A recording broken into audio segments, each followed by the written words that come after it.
Hi everyone. My name's Edward Paul, one of the medical directors at Lentils. I'm going to finish the morning session talking about attracting new GP partners, their financial offer and other related issues. First of all, we need to consider the alternatives. So can you put your hands up, those of you practices that employ pharmacists or paramedics? Yeah, quite a few. Last year we said the same question, there were only a few hands. But it just shows how many more practices are now employing alternatives to GP partners. There is a current lack of partners in practices, so practices do need to look at the alternatives along with advanced nurse practitioners. They offer potentially a cheaper alternative. They can reduce the partner's patient workload, and they can also take the pressure off the current partners. You also need to consider registrars. Obviously, they're an extra pair of hands. They can reduce the partner-patient workload. They're enthusiastic, generally. They're young, willing to learn. When they finish their training, perhaps they can become the next partners at your practice. You need to maximise your return on your advertising. So when you're advertising for a GP partner, you could potentially advertise for a salary GP as well. It may extend the scope of what candidates come back to you and potentially looking at a job at your practice. You need to consider where to advertise, online, medical journals, and you need to review the costs involved as well. You need to set aside sufficient time and appropriate people to interview the candidates, so practice managers, senior partners, a second partner. If it's a very small practice, maybe all the partners. You also then need to prepare a financial offer for the new partner or potential new partner when you found your candidate. So that would be a formal letter to the GP stating the financial terms and also the non-financial terms involved in their potential appointment. This should mirror the partnership agreement. So the terms and conditions included in the formal offer should mirror the partnership agreement. If it doesn't, the partnership agreement will need to be updated. What's in the financial offer? The financial offer should be based around the new partner's potential profit share. So you may need to ask your accountant to calculate what the annual profit share will be. You could look at your last set of completed accounts, or you could base it on a current profit forecast for the current year. Also, the term to parity needs to be stated and decided by all the partners in the practice. This also needs to go into the partnership agreement. The term to parity will be two things: the time it takes to reach a full parity profit share, so the same profit share as the existing partners, and also the route to parity. So the time to parity could be 6 months, could be 12 months, 18 months, 2 years. We rarely see over 2 years these days, but there can be more than 2 years in some cases. Generally, depending on how important it is for the practice to secure that partner, generally we're seeing a shorter term to parity in terms of timing, or full parity straight away in some cases. It does depend on several issues, such as the skill set and experience of that potential GP, their current pay, their salary expectations, how vital it is to your practice to secure the services of that partner. And also you need to consider what you've currently offered to your existing GPs, what route to parity they were offered, or what they're currently on.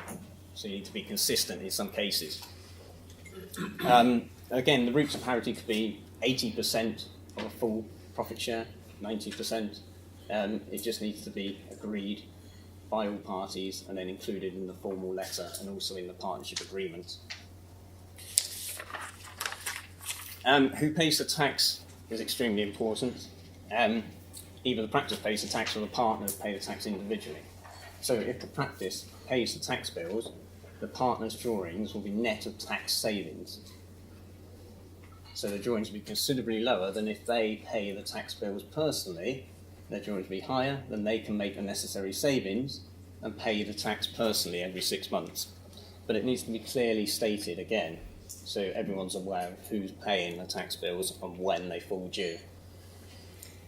Who pays the subscriptions? Again, this is because of the increase in costs, or partly because of the increase in costs. It's either going to be the practice pays them or they pay them personally. So if the practice pays the medical indemnity, pays the GMC, the formal offer should include this so the partner knows, the new potential partner knows what their drawings are. They can then budget on cash flow on a monthly basis, whether they're paying the professional subscriptions or whether they're going to come from the practice.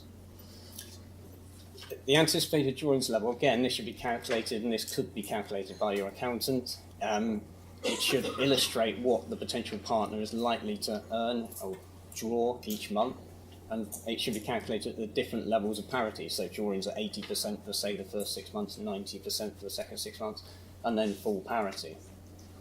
But it should be clearly stated in the formal offer. Another thing that should go in there is their working capital requirement. So this is their capital account balance. So this is the individual partner's investment in the practice. So this could either be a one-off payment when they join the practice, or when they've completed their mutual assessment period, or it could be a monthly deduction from their drawings built up over, say, 12 months or 24 months until they've reached the required level of working capital. The required level of working capital would usually be based on what the capital invested by the current partners after their last set of completed accounts, and potentially after any equalisation payments. So the working capital would be the retained capital held by the existing partners. Property issues as well. If the surgery premises is owned by the practice, the offer letter should include an estimate of what the new partner's potential equity purchase in the surgery premises will be, and the effective date of when they'll be expected to pay that in. Then they've got time to make necessary arrangements to raise the finance due. If the property is leased, then their name would be added to the lease agreement, the lease deeds, maybe on completion of their mutual assessment period. Other offer terms to consider: the mutual assessment period. So this is the probationary period for the new partner. So this could be 6, 12 months. It's an extremely important period. It's for both parties to assess each other, assess their capabilities of being able to do the job. It's also a period where things don't go as well as planned. The appointment could be terminated at relatively short notice. It's vital for the new partner to sign the partnership agreement, so the updated partnership agreement, before or on the first day they join the practice. It's extremely important that this is done, because the partnership agreement is the document that binds together all the terms and conditions, which include all the offer letter points. So it all needs to be updated when the new partner joins. It will also include the annual leave, CPD, parental, paternity, maternity, sabbatical and sickness leave arrangements. Property issues for the new partner and for the practice. So if the practice is leased, then the new partner's name should be added to the lease agreement, so it should be added to the lease deeds. Any old partner's name should be removed. The lease deeds should only include the current partner's names. If the property is owned, then a new valuation may be needed.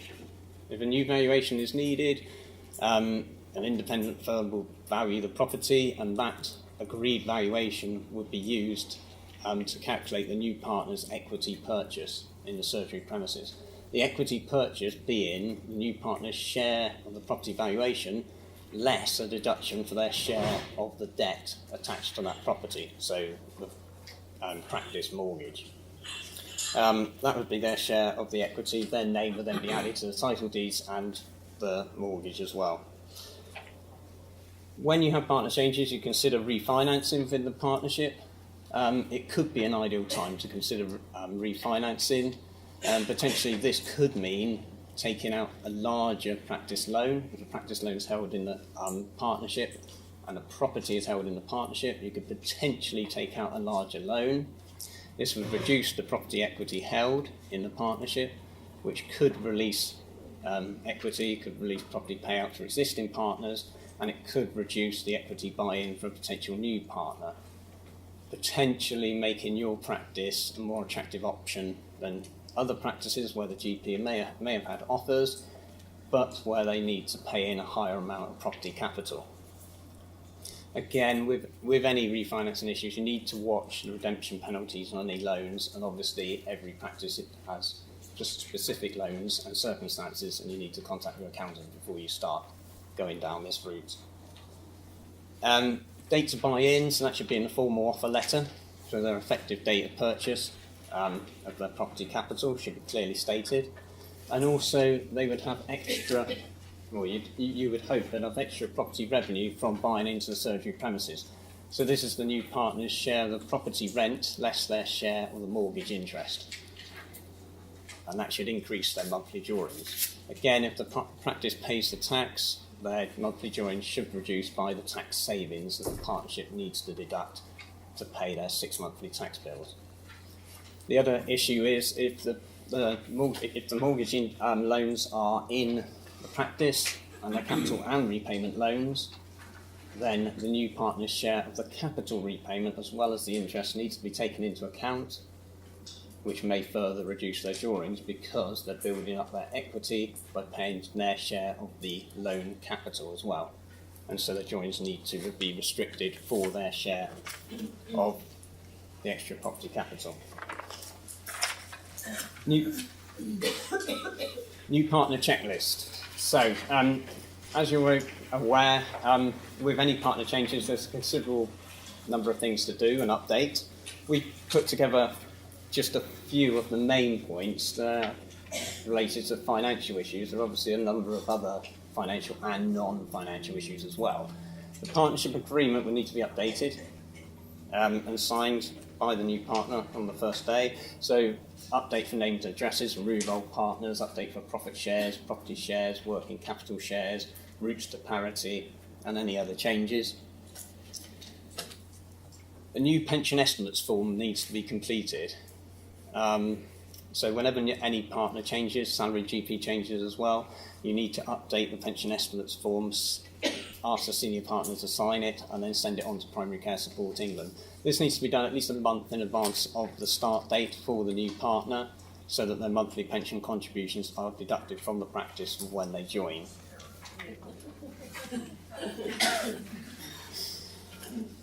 There are a few issues with that, but you need to inform NHS England and the CCG. So changing the partnership is a change in contract variation, and so NHS England and the CCG need to be informed. In terms of HMRC, if you are a VAT registered practice, there is a specific form called the VAT2 form, which needs to be completed for partner changes. So the VAT form gets completed, so HMRC are notified of each partner change in the partnership. In terms of HMRC, you only need to inform HMRC if the new partner coming in changes the actual partnership title, changes the name of the partnership.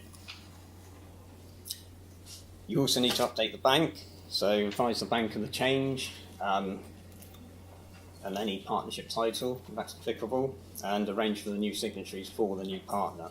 In terms of medical indemnity cover, if the new partner's coming in, joining the group scheme, then the insurer needs to be aware and advised of this and the effective date they're joining. They will probably have their own cover running, or if they've got their own cover running, then if the practice pays for this, you can potentially change the direct debit so that the practice pays for this. Otherwise, the practice could reimburse the new partner when they join. In terms of locum insurance, again, advise the insurer if you have a group scheme and the new partner is joining that scheme of the effective date of when they join.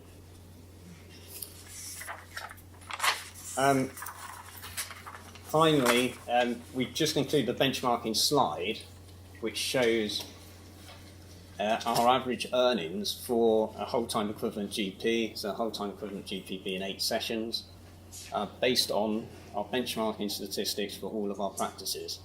So there's 2 columns. It shows the 2016 and 2015 years. So that's the calendar years. And that's for all of our practices. Halfway down the page, it shows profit per whole-time equivalent. So for 2016, profit per whole-time equivalent is just under £102,000 for our average practice for an 8-session GP, compared to just over £100,000 for the previous year. So this is just a benchmarking guide for your practices to see where you are compared to our average practice. The profit figures would include profit shares, and it would also include seniority. So for a new partner, If they just finished their training, they wouldn't qualify for the seniority. So that would potentially reduce their profit share. Again, if they haven't brought into the property profits yet, then obviously that would potentially reduce their profit to start with when they first join the practice.